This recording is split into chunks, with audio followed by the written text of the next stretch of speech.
सन 1900 का वो हिंदुस्तान जहां न तो मोबाइल की घंटियां थी और न ही इंटरनेट का कोई नामो निशान। सड़कें पक्की नहीं थी बल्कि धूल और मिट्टी से सनी हुई थी, लेकिन लोगों के सीनों में इनकलाब की आग धधक रही थी।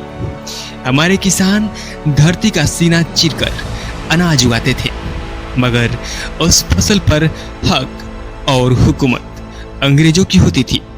छोटे दुकानदार और व्यापारी अपनी दो वक्त की रोटी के लिए जूझ रहे थे, क्योंकि बाजारों में विदेशी सामानों का बोलबाला था और घर की महिलाएं, उनकी सिसकियां तो गुलामी के उस शोर में कहीं दब कर रह गई थी। यह दास्तान है 1900 के दौर की, भारत के इतिहास का एक ऐसा शतक जब हर हिंदुस्तानी की जुबान पर बस एक ही नारा रहता था, आजादी।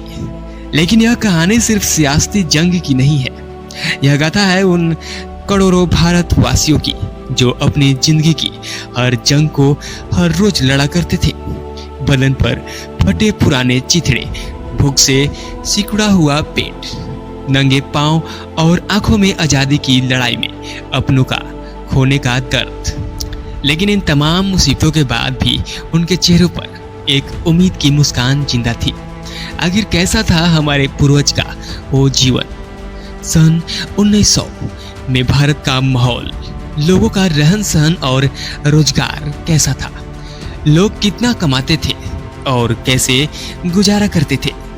आज हम चलेंगे पुराने भारत की उस अद्भुत यात्रा पर जो आपकी आंखों को नम कर देगी। लेकिन आगे बढ़ने से पहले हर सच्चे भारतवासियों से गुजारिश है कि वीडियो को लाइक करें और कमेंट बॉक्स में जय हिंद लिखकर अपनी हाजिरी जरूर लगाएं। आज से ठीक 100 साल पहले यानी 20वीं सदी की शुरुआत में भारत पर वर्तमानी हुकूमत का पूरा कब्जा था, लेकिन हमारे क्रांतिकारियों ने अंग्रेजों की नाक में दम करना शुरू कर दिया था।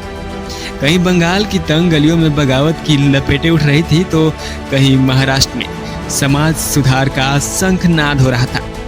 कुछ नौजवानों ने हिंसा का रास्ता चुनकर आजादी मांगनी चाहिए, तो कुछ ने हथियार उठा लिए थे।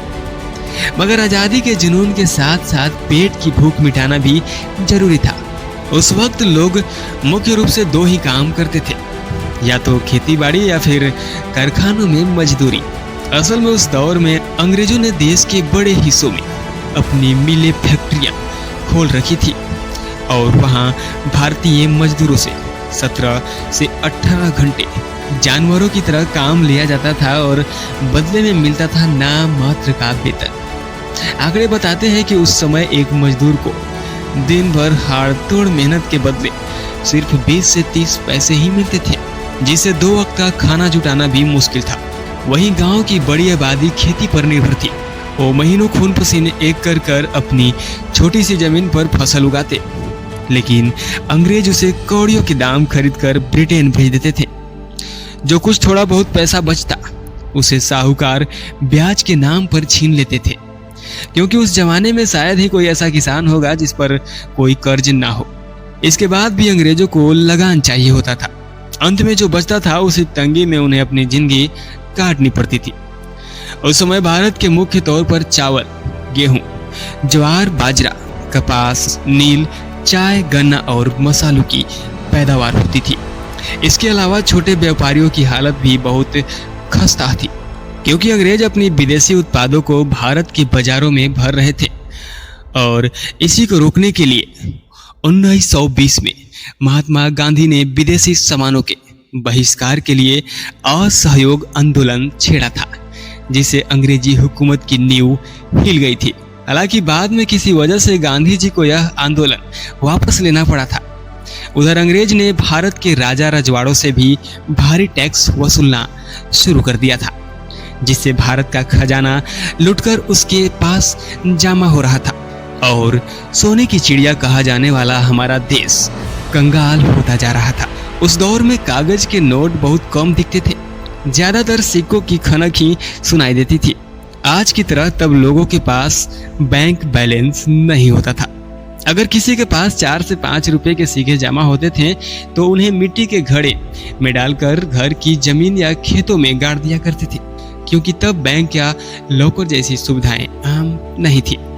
उस जमाने की सादगी की बात करें तो महिलाएं ज्यादातर सूती साड़ियां पहनती थी।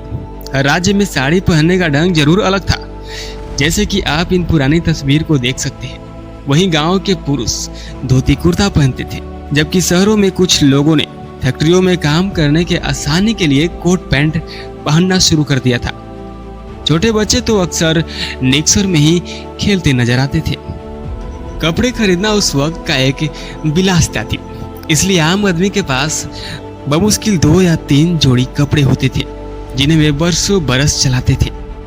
अगर कपड़ा कहीं से फट जाता तो उसे फेंकने के बजाय किसी दूसरे पुराने कपड़ों से रफू करवा लिया जाता था, और जब कपड़ा पहनने लायक भी न बचता तो घर के बुजुर्ग सुई धागे से उसे जोड़कर गद्दी या बिछौना बना लेते थे। रहने सहने का स्तर भी बेहद साधारण था। गांव हो या शहर, ज्यादातर घर मिट्टी, गोबर, फूस और लकड़ी से ही बने होते थे। बारिश के दिनों में इन कच्ची छतों से पानी टपकना आम बात थी, जिससे लोगों को बहुत परेशानी होती थी। पक्के मकानों का सुख सिर्फ रईस, साहूकार या अंग्रेज अफसरों को ही नसीब था। यातायात की बात करें तो इंजन वाली गाड़ियां किसी सपने जैसी थी। आम आदमी साइकिल पर ही अपने पूरे परिवार को लाद कर सफर करता था।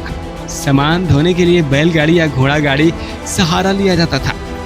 इन गाड़ियों का सफर भी आसान नहीं था, क्योंकि सड़कें कच्ची और उबड़ खाबड़ थी, जिससे शरीर का अंग अंग दुखने लगता था। हालांकि उस समय में अखंड भारत की आबादी सिर्फ 26 करोड़ के आसपास थी। इसी वजह से कंक्रीट के जंगल कम और हरे भरे जंगल ज्यादा थे, जिससे हवा शुद्ध थी और जानवर सुकून से रह पाते थे। लेकिन आज विकास की दौर में हमारी जहरीली गैसों से प्रकृति का दम घोंट दिया है, और ना जाने कितने बेजुबान जीव हमेशा के लिए विलुप्त हो गए हैं।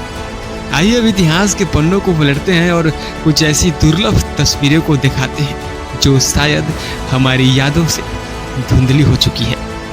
यह तस्वीर 17 मई 1934 की है। देखिए कैसे बंगाली क्रांतिकारी ने आज़ादी के लिए अपनी जान की परवाह न करते हुए बंगाल के गवर्नर जॉन एडरसन पर हमला किया।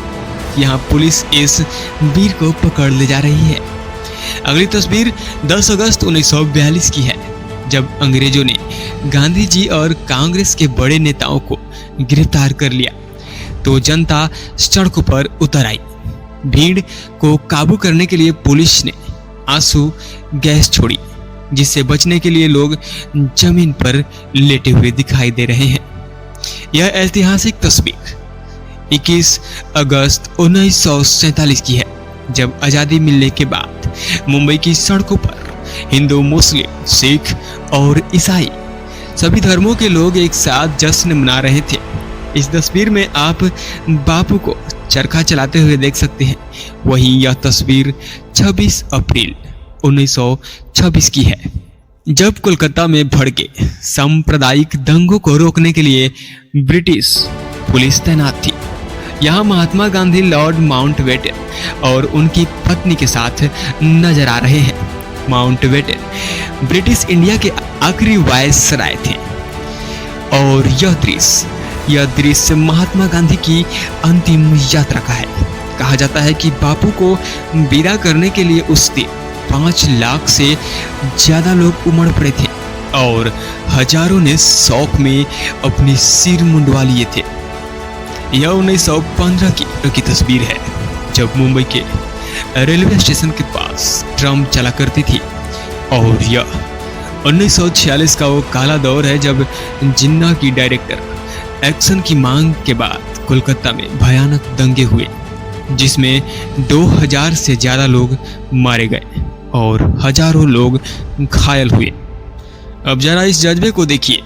सितंबर 1930 की यह तस्वीर रोंगटे खड़े कर देती है।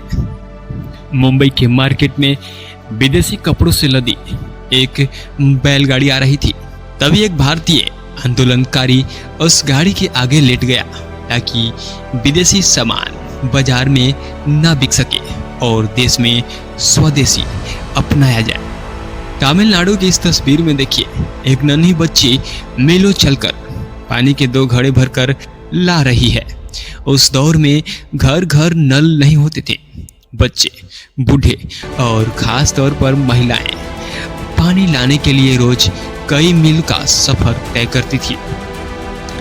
लेकिन अफसोस, यही पानी कई बार मौत का कारण बन जाता था। 1900 के दशक में खासकर गांवों में शौचालय की व्यवस्था नहीं थी। लोग शौच के लिए नदियों या जंगलों में जाते थे, जिससे नदी तालाबों का पानी दूषित हो जाता था।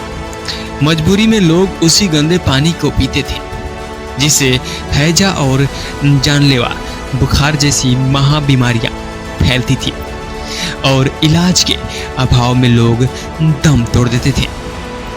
दिल को झकझोर देने वाली बात यह है कि हमारे पूर्वज एक तरफ अंग्रेजों के जुल्म सह रहे थे तो दूसरी तरफ कुदरत की मार।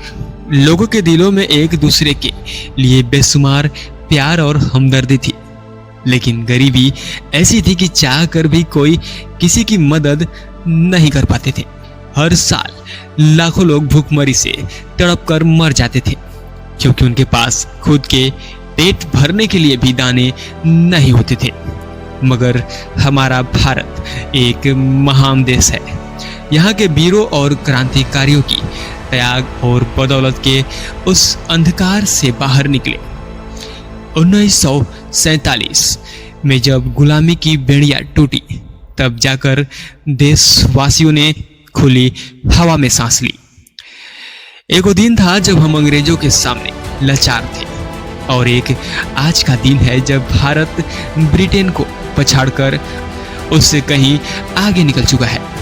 आज हमारी शक्ति और अर्थव्यवस्था ऐसी है कि हम उन ताकतों को जिन्होंने हम पर राज किया आसानी से पीछे छोड़ सकते हैं।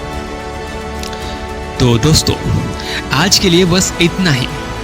अगर आप भी उन महान क्रांतिकारियों और अपने पूर्वजों के संघर्ष पर गर्व करते हैं तो उनके सम्मान में कमेंट बॉक्स में जय हिंद जय भारत जरूर लिखें। उम्मीद है कि यह वीडियो आपको पसंद आया होगा।